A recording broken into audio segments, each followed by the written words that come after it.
All right, everyone, welcome to the Pat Life Podcast. As always, I'm Patrick, and for third time's a charm due to technical difficulties. We have my good friend, brother in crime, just slaying wizards, doing fun, exciting, entertaining podcasts, and just overall kicking ass in the gym, man. We have Dylan Saccoccio. What's up, dude?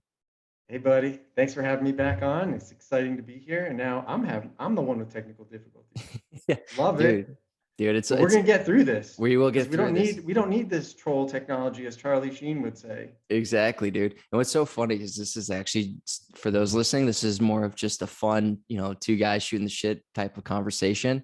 And yet we're like sitting there being like, I can't even just get it to work. It's not even a presentation. So we're like, all right, well, we're going to see what we can do and we're going to have some fun with it. But as you can all see, Dylan, for those who know Dylan's work, how many books do you have now? 6? Um, yeah, I've published 6 Spirit World Spirit World, books yeah. since 2017. I published Get Matter, Get Realistic in 2022, I think.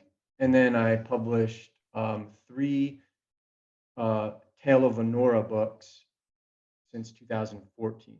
So Right. one of the things we're going to be talking about for the audience is storytelling and playing and just art Right. in general and that spark, that creativity. You were telling me about your children, and hopefully you'll be able to remember that story so we can talk about how Benji was so animated and all that. But like that heart of a child kind of gets beaten out of us in this paradigm in life in general, because life in general is about survival.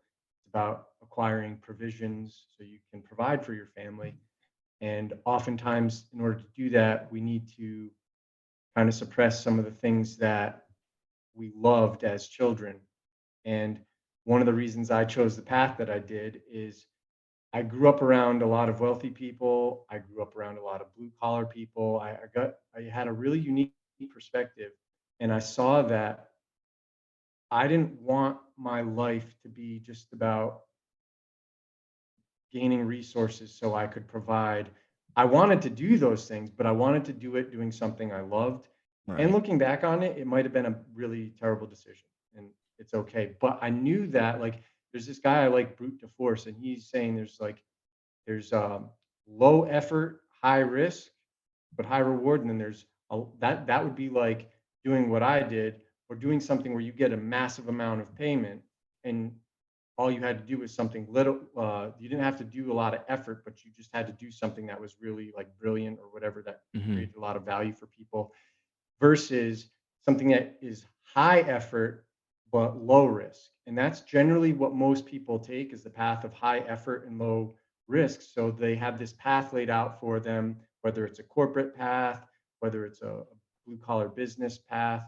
And that's great. It's stable. You know what you're going to get. You know what your limitations are mostly going to be like.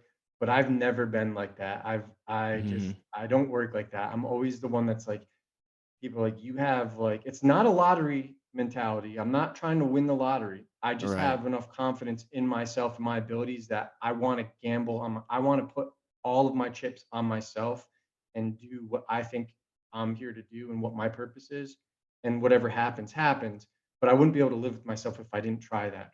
And so as a child, I really loved to play. We'll talk about that. But Right. as I got older, um, I really the film making medium was so awesome for me as a child that I wanted to be able to give back and do that for other people what was done for me. And so that is ultimately behind my passion for writing books. And I started writing books because in Hollywood, if you publish a book before it's a screenplay, you retain all the rights. Then you can make the screenplay and sell that. But if they make all that merchandise and all that other shit, you keep all the things. Whereas if you just write a screenplay and sell that to them, you lose everything as a writer. You get your check, you get your royalties, whatever. But if they make like video games and Disney rides and whatever else, you don't get paid on any of that shit. But if you have the books, it's a whole new story. And so, or it's a whole new scenario. And so that's what I did with my books. I've written three of them. There's The Boy and the Peddler of Death. We have The Girl with the Solar Eyes, and then we have To Seek the Eye of God. And so some of the elements that I took, and it's the series isn't done. It's just I shot myself in the foot. We don't have to talk about it, but that's probably there's a lot of fake reviews on it, and I basically it was my own fault. I responded to a negative review that I should have never responded to, and it went viral. And so uh, as things have changed since then, with like the election cycles, whatever, I just saw there was more like I was originally doing with Spirit World, I was putting that allegory into stories Hmm. and hiding that knowledge, but giving it in a way that you can get it without necessarily spilling all the beans. But as things escalated, I just realized I need to just go hardcore and put what I know out there. And so that's what the Spirit World is. The Spirit World series is, and it teaches people about that ancient universal system of priest class that's been governing everything in in our systems of basically civilization, and what you can do to minimize your exposure, but also the fun of it. Learning that system is a really cool thing too, and being able to see it in every culture, it makes you more a worldly person, and you can go anywhere in the world and you'll see this and understand the symbolism and language, and that's where it gets fun.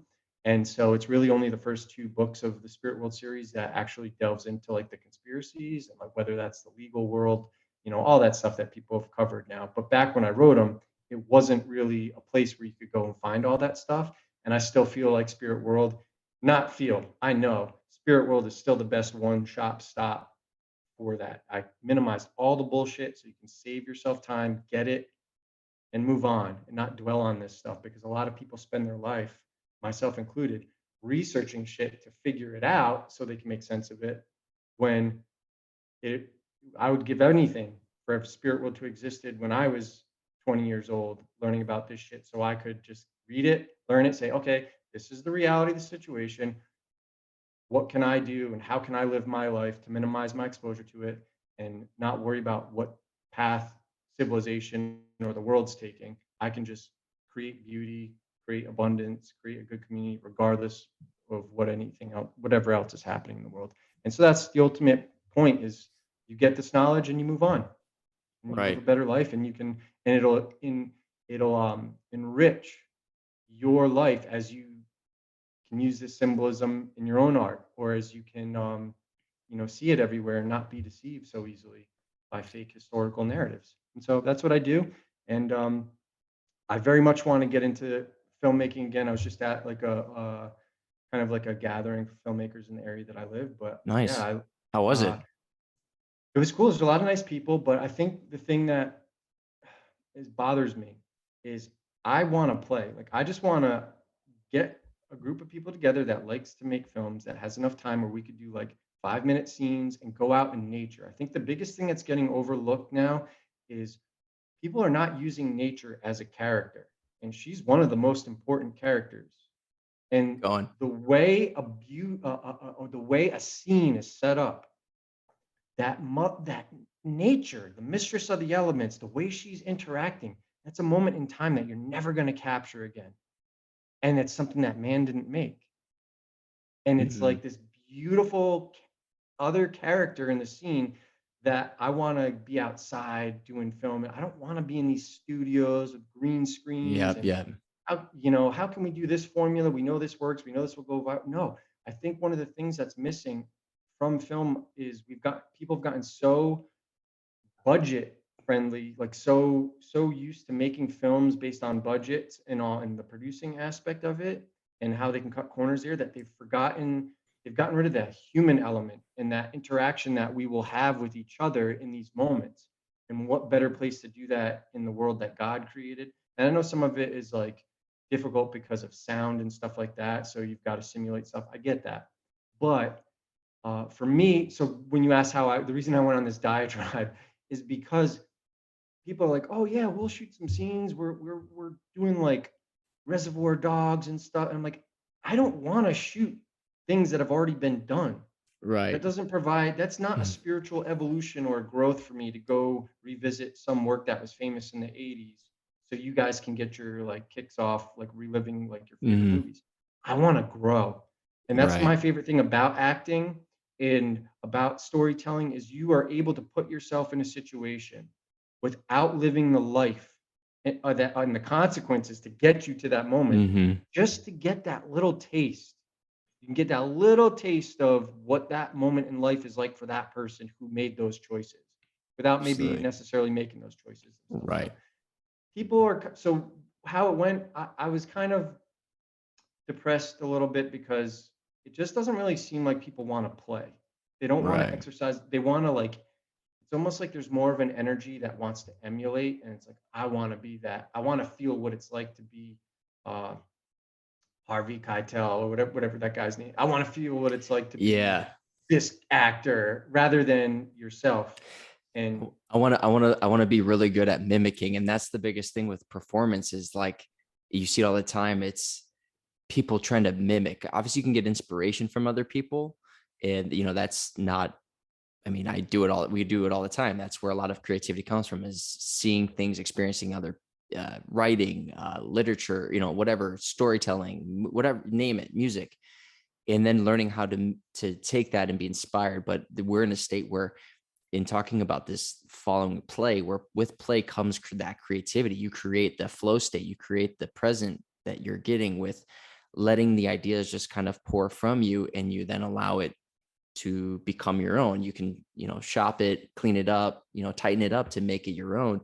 But as you said, I think there's so much lack of creativity because there's a mimicking factor that we're seeing. It's going, I want to be the Joker. Like I want to be Harvey Keitel. I want to be Matt Damon. Like I want to be this person. I want to be Harley Quinn, right? Like, and you see a lot of, not everybody, but a lot of filmmakers are trying to do that rather than be like, how do I create my own by still being inspired, but not in a mean way, but how many people are getting out and being in nature all the time? How many of them are, as they say, hey, if my head's full of crap, I need to go for a walk to clear it. Or, hey man, when I was on this walk, on this run, this idea came to me. And that's where, as you said, being in nature, being in that as I'm here in Hawaii, this is where I'm creating the movies that I'm currently working on. This is, as you said, I literally put in my pitch decks, this is a character. This is why this is important that we film it here, as I'm, going to get the money to make these things. And that's what people are attracted to. And knowing everything you just said is right on the money, is like, I'm inspired these ideas by being in nature, in the play state with, as we said earlier, my son. I get to be with him where he's, as I was saying before we got cut off this round, my son's 3.5 years old and he's playing, running around, wants to, tell stories, quoting different shows that he likes and getting into the characters. He's always asking me to do voices of all these different shows he likes. And it allows me to just play. I'm not worried about if I sound right. I don't care if I look silly. It's just letting me get out of my thoughts and just be, because that's all he wants to do. And with And that's that, how we start. That is the bio that's like the exactly, default dude. setting. Not giving a shit about what others perceive you as, just Totally, going dude. out there and doing it. And that is the hardest thing. That's what's funny is that's why a lot of new actors are better than old actors because they haven't learned all these bad habits or these all like they don't have all this judgment or all these other things that have like programmed them. They just go and they play. You could Right. have someone who has no experience and they're just playing. Right. And that's the thing is what, and it's such a great, uh, correlation to our everyday society of this outsourcing mentality of going, tell me I'm doing something right. Tell me that it's right. Tell me did I do the scene right? And it's going, it's for those who are actors or understand storytelling, like the best actors aren't really acting. They're just being, they're embodying the emotion. And I do, fun side note, I do actually help people audition. I, from time to time, my buddy has an agency and does stuff. So he sends people over to me like, hey man, I need you to help them with their audition. So I'm getting the mental and the physical reps of coaching now others. And I'm always telling people, like, it doesn't matter if you get the lines right. Obviously we'll get those. You want to know what's going on in the scene, but I go, but no one's going to believe you if there isn't that emotional component. I go, you got to let yourself be in. It's like, well, I messed up this line. I don't care. And that's just a sign of we're getting in our own way. of just, again, of just expression. It's just all because all we're doing with acting, there's an expression that's occurring, and you're just bringing that You're in with it. living. You're You should be. living. You don't need to be acting. You need to become. That's Yes, why you're I think a more appropriate title. I say that sometimes. I'm like, oh yeah, I'm a becomer. yeah, I dude. step in a moment and I become. 100%, dude. And that's what's so exciting about talking to you and people that really want that more than anything, because it always gives me hope that we're going to see more entertainment, more, content out there that is about that, just the having fun and playing. And I'm not saying we're the only ones. I mean, there's tons of people are doing it, Yeah. but there is that lull where it's, especially with how much we're seeing with social media and obviously all the, you know, the agendas that are out there. It's like you're trying to fit into a category just to play it safe. The creative spark isn't there. You know what I mean? It's like, okay, yeah, I know that there's a story structure, talking about movies and shows, that, okay, yeah, you have your characters, they go through this arc and, all right, I kind of know what's going to happen. But with that, it's like getting people's attention to be like, yeah, I know what's going to happen, but I was still entertained. I was brought in, right? That's always something that I'm trying to do. It's like, I'm not doing anything out of this world. Like, I'm going to tell you a story. You're going to know, okay, I got two characters. They're going to meet. They're going to do this. This is going to happen. There's going to be some strife, and then they're going to figure it out. And some people might try to change it up a little bit and be like, oh, it didn't work out in the end. But at the end of the day, we know what structurally is going to happen, but it's that creative component, that life, that play that you bring into your stories that people then go, dude, I love this, dude. Like it's got my attention, right? Because it's real. I feel like this is a real scenario. The humor is funny. If it's a comedy, I feel that, if you have good actors, performers, like they're becoming this. And that's why you fall in love with the story, or you want to watch it again, man. And it's all connected, man. I'm just ranting here. No, that's great. Well, one of the things I want to share with you is like something I do, especially with this book right here, Hmm. To Seek the Eye of God. And I hired my favorite like artists to do some of my books. So it's like that's one of the other things I love about making this stuff is when you get to reach out to somebody who you really like as an artist, and like, hey, I would like to pay you money to do what you do that's good and incorporate in my work, So it's like the amount of people you help by just creating a production is incredible. But one 100%. of the things that I did just going to that play is like you might have like an outline of where you need the story to go, an arc. But one of the things that I do is I don't ever decide the fate of any of my characters before I write. So when it happens, I'm getting it for the first time that as the audience would, so I can feel that impact when I'm writing. And sometimes my favorite characters end up dying by my own hand at a time where I wasn't even ready for them to die, but it's happened. And I'm Hmm. just so in tune with that. And like there was this cafe that I would write at in Brentwood, California. What was it called? Joe's Coffee, I think it was, over on San Vicente and Montana. And I remember there's a couple times where my favorite characters ended up dying before I was ready for them to die, and I was like literally writing the scene, bawling in public, Yeah, and dude. like It's uncontrollably. And the yeah. power in that, like it's just like you're experiencing like, wow.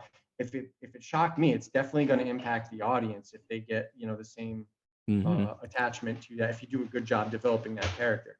Totally, dude. And to your point there, because I've definitely had those moments, man, where I'm writing a scene between people or whatever the situation, and as I'm writing and you're in that flow state, you're again, I'm writing from a state of an emotion for these characters, to the point where like I'm like writing just what they would be feeling, and I'm literally like same thing. I'm like choked up. I'm like, and I know I'm like that energy that I'm putting behind it is going into these words, so that when people are reading it, obviously people have their interpretations and actors and how they bring it to life.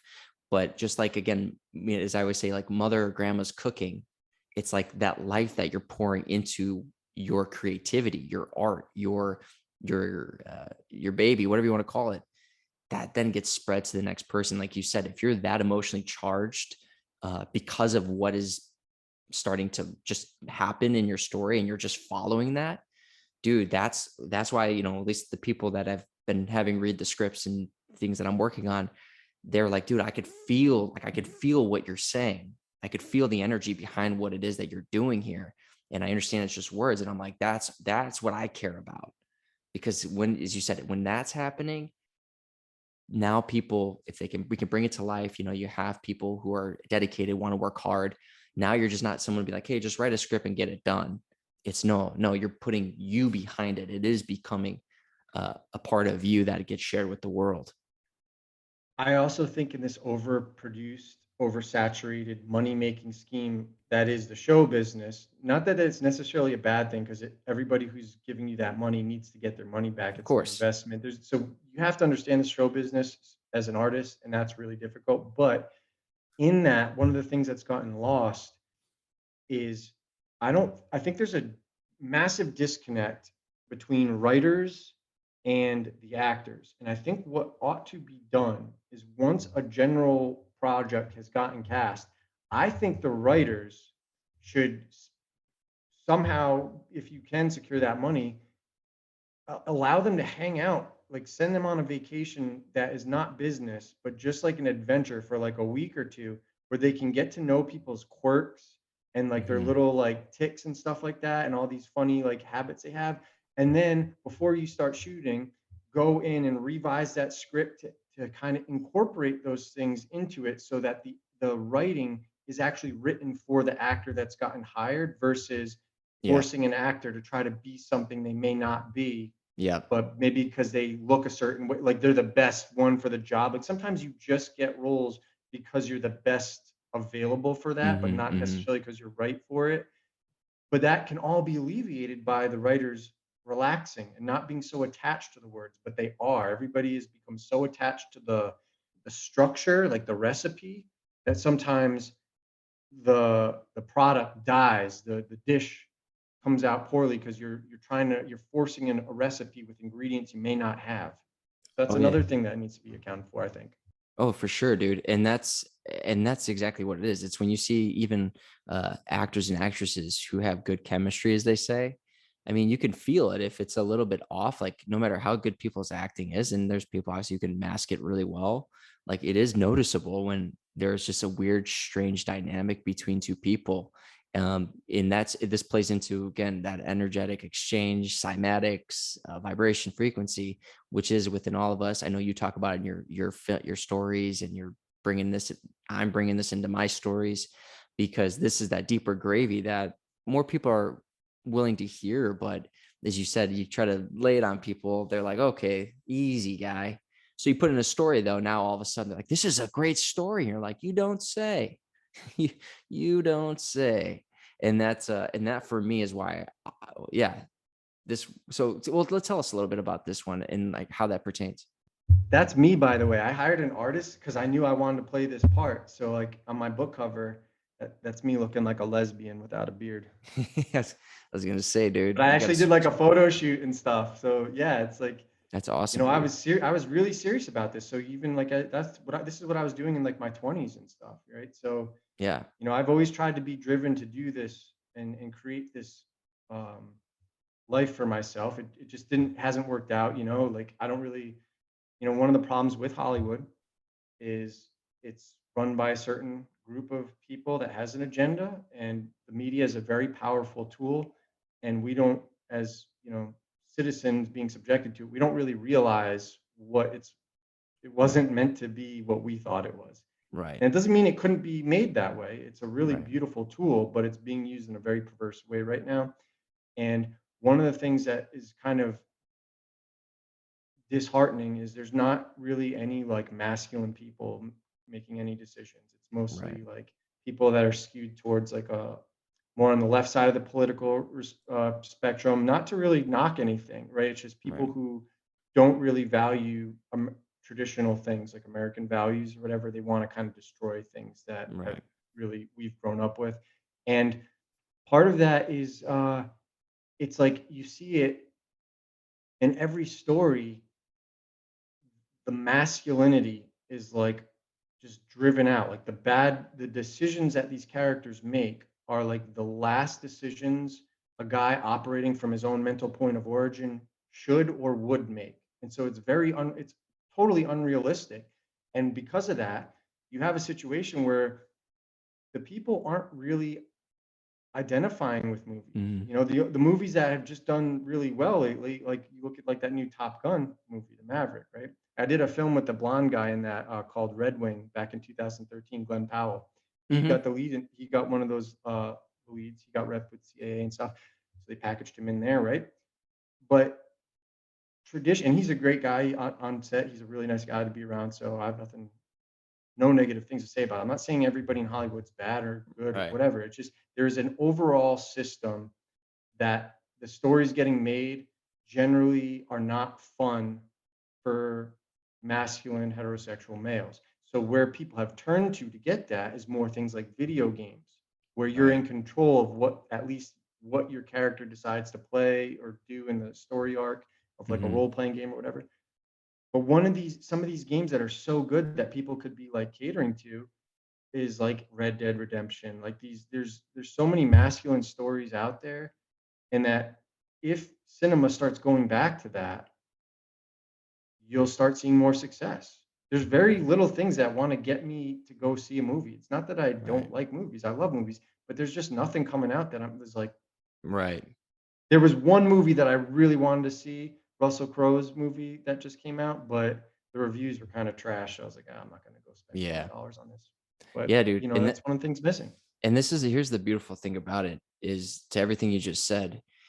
Just there's a pendulum that swings, right, of how we, the political field, right, and where that's going on a mass scale, storytelling, what genre is doing really well. Those are things that like my Rain Man mind thinks about, of like looking at, okay, well, where's this pendulum going to now? What's the genre that everyone's doing, right? So, and then it's not about mimicking, but the way I think is going, well, how can I tell a story, or where do I think it's going to go, and how do I tell that story?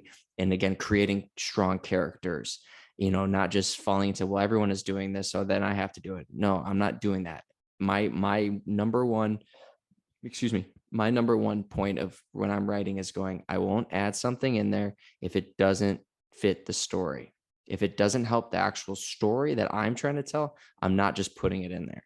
I It's don't. almost like what you're talking about is like SEO for stories. Like, oh, this type of term or this Yeah. feature gets a lot of clicks, gets a Yeah. lot of returns. So we're gonna find a place where we can add it, even though it might not fit or serve the story. Yeah, it's like SEO. That's like literally what you're describing for art. Yeah. Yeah, dude. And that's it's true though, man, because I don't want to, like everyone else, like I really just want to be able to tell my stories. And if they're good enough, great. If people like my idea, but they want to make it their own, I'm like, hey, you could buy it from me. Like I don't, we can do a deal. We can come to the table, right? If it's something then I don't want to pursue, if it, you know what I mean? But the whole point is knowing that those creative thoughts that we have, that creative endeavor that we go on, as you said earlier on, and maybe it was in one of the recordings that got messed up, is that we've lost that creative spark within a lot of us, that, or it seems to be diminished, or, very dwindled in so many ways. It's allowing ourselves to know that when you're in that power of your creativity and you use your voice, whether it's through actual speaking as an actor, whatever, but also just your writing, your painting, your music. Yeah, dude. And you do, and this is why I love talking about this with you, because all these things that I'm always thinking about, and what a lot of your audience knows, but maybe people coming upon you, is that you are a storyteller first and foremost, man. Like you My are. audience doesn't know. Oh, First of all, really? I actually, believe it or not, I don't have an audience anymore. I Oh. used to have an audience for the Tale of Onora before all that stuff went down in like 2016. I don't have an audience anymore. So a lot of people, um, I've gotten associated with things that I don't really want to be associated with because of stuff that I've done that I felt was necessary and part of, my purpose. Mm-hmm. So like a lot of times people will send me messages of shit that I could not care less about what's going on in the skies or any of it. Mm-hmm. It's like, dude, we're so far beyond that. That's all like 20 years. Like you're dwelling on stuff that I destroyed my reputation over to try to make people become aware of it. And what did I learn? it was all for naught because people don't care. And that's why you can't, you, again, if you want to be successful, you can't sell people what you want to sell them. You got to sell them Mhm. what they want. So really get a liquor store, sell people alcohol, sell people tobacco. Now that all these drugs are legal, sell people that. That's what they want. They want the quickest route to the bottom right now. Right. I don't know if it's an astrological thing. I don't know if it's a programming thing. I don't know if it's just the culture that's been so demoralized by the media and all this other stuff. I don't know what it is. But right now, it's a race to the bottom with a lot of people. Right. And they like processed foods, ultra processed, not Mhm. just processed. Processed would be like a can of peas or something like that. You ate some canned corn. No, they like ultra processed, where it went through Mhm. one process, then it even got packaged up like Yep. potato chips or something. You know what I mean? Like the majority of people don't know what's good for them, and then they don't know why they're so out of shape. They don't know why they're unhealthy. They don't know why they're having these problems. And that was one of those things I was going to tell you before the recordings um, Yeah, keep going. uh, got cut off. Was one of the things I started implementing was I'm not a big fan of high impact interval training in terms of like I don't like doing the burpees and all that shit, right? Or whatever they're called, burpees. I Mhm. can't remember. But that those that bike with the Aerodyne. fan, yeah. Aerodyne. What's Yeah, it yeah. called? Aerodyne. Aerodyne? I'm never Yeah. gonna remember that, man. But what I do is I go as hard as I can after a workout or on a day off. Like probably when I'm done with this, I'll go do it just for 10 minutes. But the each minute I do 1 minute as fast as I can, and then I take a minute break, go nice and slow, wait for a minute, then go as Mm. fast as I can, and you do that 5 times with followed by 5 easy ones. And I've noticed like subtle changes, whether it's in nail health, whether it's in like hair health, just like Mhm. subtle things that I'm convinced that that cardio component is that blood flow component is what's getting neglected as we get older. Even Mhm. though you lift weights, you still need to like have a little bit of that. But I'm not talking about like endurance and run No, forever. no, You know no, what I mean? I'm no. talking about that really going as hard as you can. Oh, my blood pressure went way down. Oh, dude, So that's like I've awesome. no yeah, like it was like 106 over it was really good. Like it was like ideal for like for my age, it was like way, way Wow. Good for awesome. you, dude. So yeah. But this, I mean, and this is actually a decent segue too, man, is that I credit my background in personal training and understanding the body in so much of my storytelling. It's such a one-to-one ratio of like creativity, How understanding the did you body get so into it, if you don't mind me asking? Like, do you into the remember like what made you like so fascinated about like working out and all, like what it was that got you into that? Because I'm so jealous that I never got into that like you did. oh dude, I'll tell you exactly this. So